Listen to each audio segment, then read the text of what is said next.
normal qu'ils sont venus voir comme ça. Donc sur le moment, on se rend pas vraiment compte d'ailleurs. Fermez les yeux un instant, vous êtes sur le prestigieux tapis rouge de Berlin. Les flashs des photographes crépitent sans relâche. Vous avez à peine 17 ans, vous tenez fermement l'ours d'argent et la critique exigeante vous couronne déjà comme la nouvelle icône, la digne héritière de Sophie Marceau. Vous tournez même avec la légende mondiale David Bowie. Hollywood commence à murmurer votre nom. Vous êtes littéralement sur le toit du monde. Et puis, le silence, l'atmosphère glaciale d'un cabinet médical. Aujourd'hui, nous allons disséquer le destin bouleversant d'une femme, d'une résilience presque irréelle, une actrice au sourire lumineux qui a dû mener le combat psychologique le plus acharné de sa génération dans un silence assourdissant. Charlotte Valandrey. Que feriez-vous si, au sommet absolu de votre gloire, le monde de l'art vous condamnait à l'exil pour un secret inavouable que vous n'avez pas choisi? Nous sommes en 1985. Anne-Charlotte Pascal, une adolescente issue d'un milieu parisien très cultivé, adopte un nom de scène inspiré de ses doux étés bretons. Elle irradie l'écran dans Rouge baiser. C'est un véritable séisme culturel. Mais cette décennie, sous ses airs de fête perpétuelle, cache un danger invisible, une ombre redoutable qui guette la jeunesse. À l'aube de sa majorité, le conte de fées vole en éclats. La jeune femme fréquente alors celui qu'elle nommera plus tard, avec une élégance d'âme rare, son prince gothique. Un musicien charismatique, figure de la nuit, qui va involontairement lui transmettre la plus grande et la plus stigmatisante épreuve médicale de notre temps. Le diagnostic est un véritable coup de massue. À l'époque, c'est un tabou absolu, une condition qui effraie la société. Pourtant, Charlotte prend une décision d'une noblesse déconcertante. Elle choisit de garder l'identité de cet homme farouchement secrète. Jamais elle ne le livrera aux tabloïds, un silence héroïque pour une adolescente jetée trop vite dans la fosse aux lions. Mais ce drame intime va engendrer une trahison professionnelle d'une froideur inouïe. Refusant de mentir par omission, elle confie son secret au grand réalisateur Jean-Claude Brissot, qui lui réserve le rôle principal de son prochain chef-d'œuvre, Noces blanches. La sanction de l'industrie est immédiate. Les compagnies d'assurance, frileuses, refusent de la couvrir. Le couperet tombe, on lui retire le rôle de sa vie. Le rôle qui, ironie cruelle du sort, propulsera Vanessa Paradis vers la gloire absolue et lui offrira le César. Charlotte regarde, impuissante, une autre brillait à la place qui lui revenait de droit. Imaginez la détresse psychologique. À l'âge où l'on dévore la vie, le cinéma français qu'elle aimait tant lui claque la porte au nez. Les paillettes s'envolent comme des cendres, écrira-t-elle, amère. Elle est mise au bain, rejetée pour une fragilité que le monde refuse d'affronter. Mais ce qu'elle ignore encore dans cette profonde nuit, c'est que si l'industrie l'a lâchement abandonnée, c'est son propre corps qui s'apprête à lui imposer le prix le plus inimaginable pour sa survie. Pour saisir l'ampleur du calvaire que s'apprête à traverser Charlotte, il faut impérativement replacer le contexte clinique de ces années-là. À cette époque, pour contenir l'avancée de cette affection si stigmatisée, les protocoles thérapeutiques sont d'une brutalité inouïe. Ils sont à double tranchant. D'un côté, ils la maintiennent miraculeusement en vie, érigeant un fragile rempart chimique autour de son système immunitaire. Mais de l'autre, ils consument lentement, inexorablement, son organisme de l'intérieur. C'est son cœur, ce cœur de jeune femme autrefois si bouillonnante, qui va payer le tribut le plus exorbitant à cette survie forcée. Pendant tout ce temps, l'ombre de celui qu'elle nomme pudiquement son prince gothique plane au-dessus d'elle. Cet homme, qui a précipité son destin dans cette spirale vertigineuse, reste protégé par le silence de plomb d'une femme qui refuse de céder à la vindicte médiatique. Les tabloïds auraient adoré un coupable, un nom jeté en pâture. Mais Charlotte ne s'érige pas en juge. Elle n'accuse pas devant les caméras. Elle encaisse, seule, avec une noblesse d'âme monumentale que bien peu de ses détracteurs auraient eu à sa place. Au tournant des années 2000, la mécanique se brise, la sentence tombe. Implacable, l'actrice est foudroyée par 2 alertes cardiaques majeures. Son muscle cardiaque, épuisé par des années d'une lutte chimique acharnée, est à bout de souffle. Seule une intervention d'une audace inédite peut la sauver du gouffre. Le 4 novembre 2003, Charlotte Valandré entre définitivement dans l'histoire médicale. Elle devient la toute première patiente en France, porteuse de cette fragilité immunitaire spécifique, à recevoir un cœur de remplacement. Un exploit scientifique absolu, une victoire éclatante sur la fatalité. Mais imaginez l'instant du réveil. Lorsqu'elle ouvre les yeux, rescapée in extremis, elle n'est plus que l'ombre d'elle-même. 35 kilos à peine. Une fragilité d'oiseau tombée du nid. Au-delà de la douleur physique, c'est un séisme identitaire profond qui s'opère en elle. Comment apprivoiser ce muscle étranger qui bat désormais au centre de votre poitrine? Comment accepter l'idée troublante que votre propre survie dépend intimement de la fin tragique d'un illustre inconnu? Dans la pénombre de sa chambre, elle affronte cette question vertigineuse dans une solitude affective révoltante. C'est ici que réside la plus grande injustice de son parcours. Charlotte l'avouera plus tard avec une pointe d'amertume ô combien justifiée. Elle a vu d'autres personnalités traverser de terribles épreuves de santé. Elle a vu l'empathie nationale, les larmes du public soutenir ses artistes. Mais elle, on l'a laissée terrer dans son coin. La société bien pensante n'était pas prête à lui accorder sa compassion pour un mal encore trop tabou. Elle a dû mener cette guerre sans l'armure du soutien populaire. Pourtant, tel un phénix, elle s'accroche à la vie. Elle espère retrouver une forme de normalité avec ce cœur neuf. Mais elle ignore alors que cet organe, loin d'être une simple mécanique, semble chargé de lourds secrets. La science a fait son œuvre, mais l'esprit, lui, échappe aux règles médicales.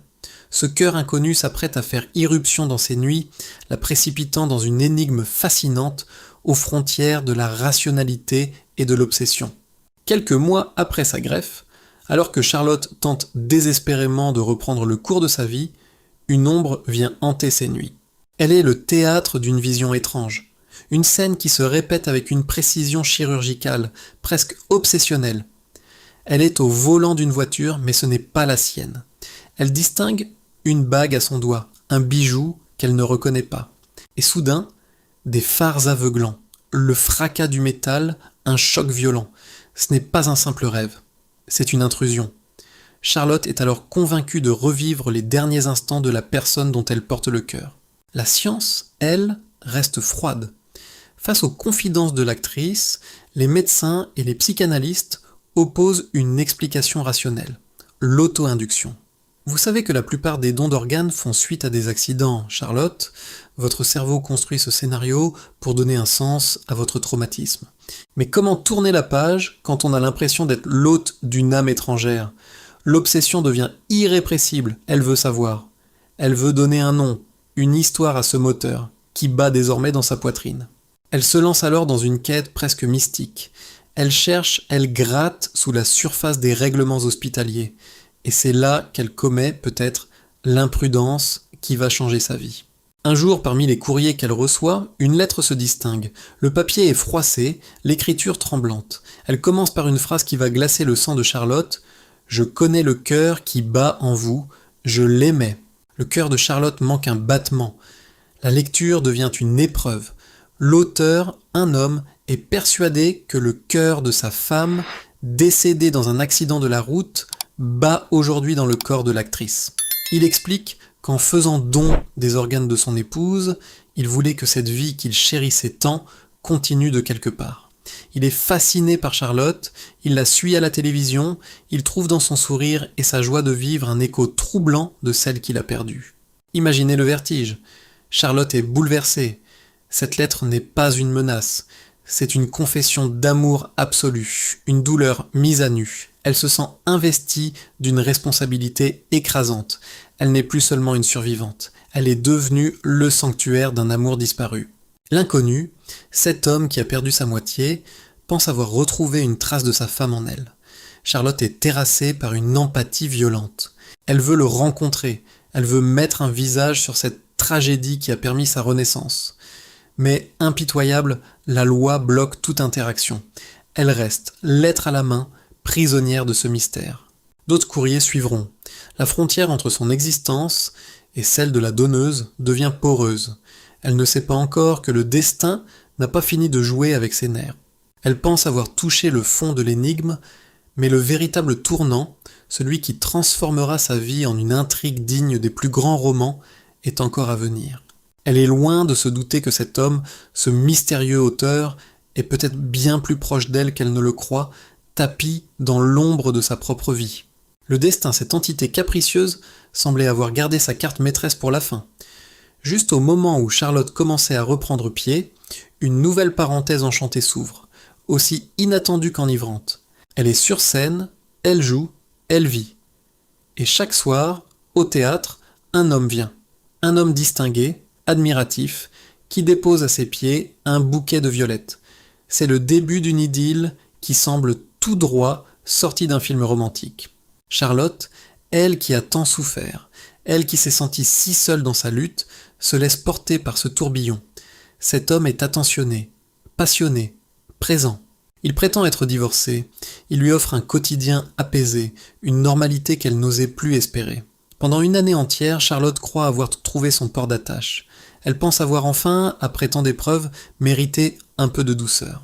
Mais le passé, ce spectre qui ne l'a jamais vraiment quitté, guette dans l'ombre.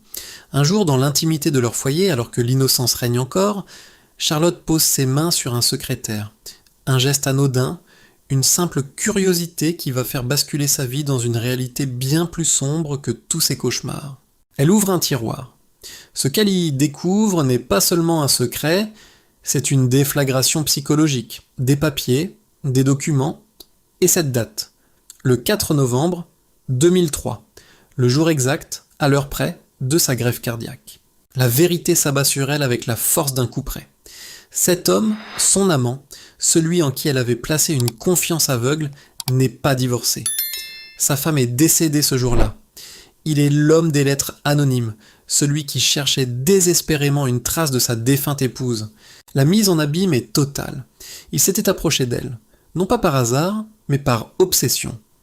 Il avait bâti cette relation avec Charlotte, non pas pour la femme qu'elle était, mais pour la porteuse de ce cœur qu'il chérissait. Imaginez l'effroi.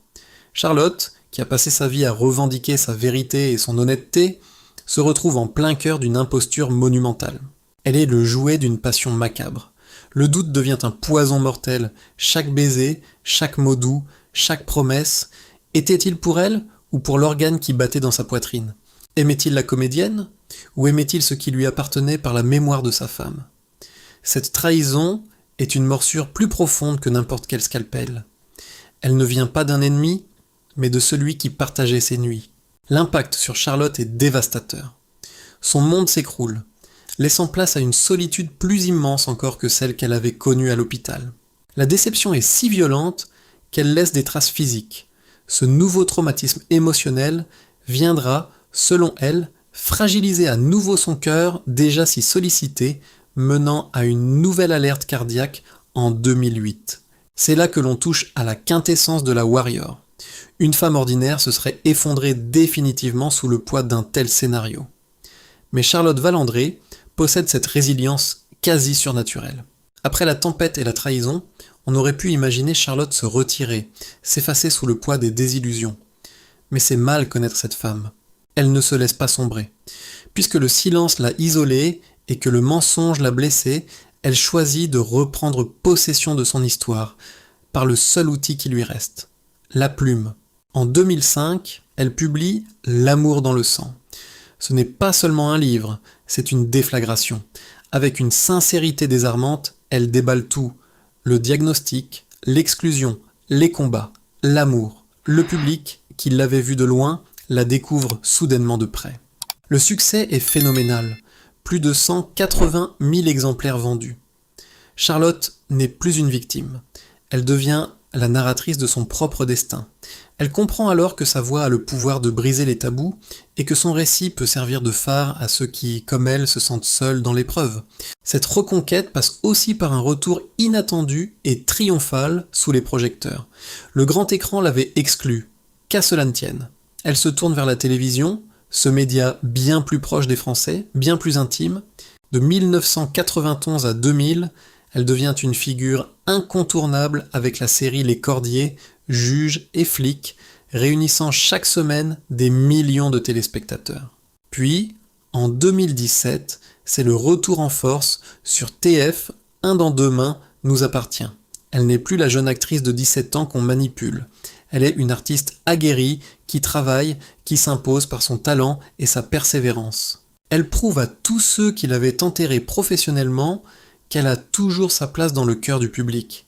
Mais au-delà de la carrière et de la reconnaissance, il y a un ancrage, un moteur, une raison de se lever chaque matin. Sa fille, Tara. En 1999, elle épouse Arthur Lequesne et de cette union naît Tara en 2000. Pour Charlotte, cette naissance est une épreuve psychologique immense. Elle vit dans la terreur.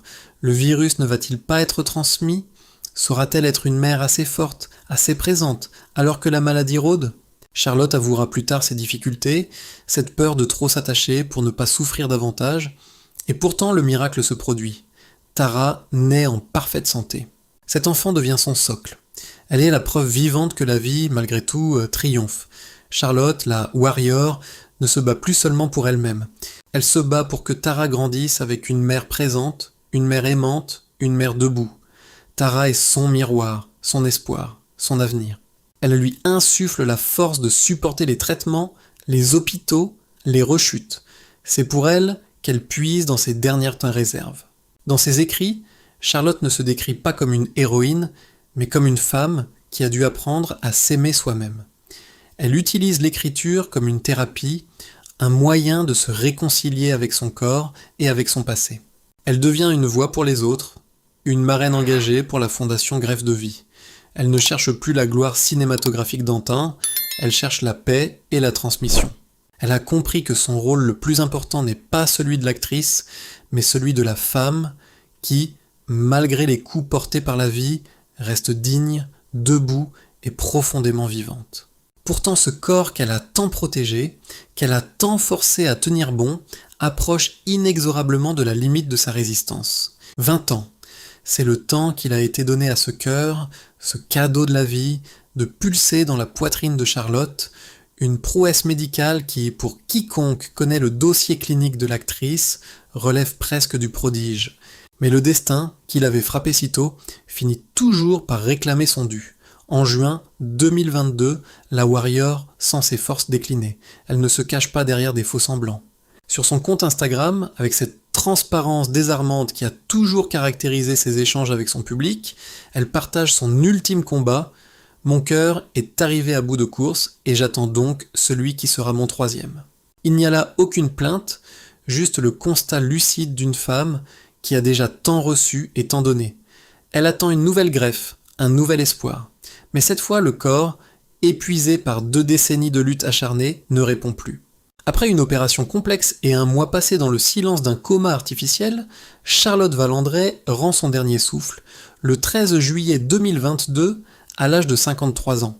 Dans un communiqué officiel, sa famille révélera un détail qui nous serre le cœur.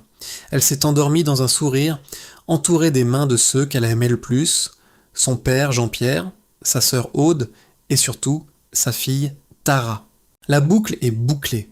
La petite fille qui était sa raison de vivre, celle qu'elle craignait de laisser seule, est devenue une jeune femme résiliente.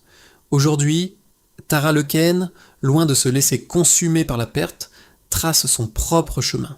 Gestionnaire d'événements, elle s'investit auprès d'associations pour les orphelins du sida, transformant le combat de sa mère en un héritage vivant, une lumière qui ne s'éteint pas.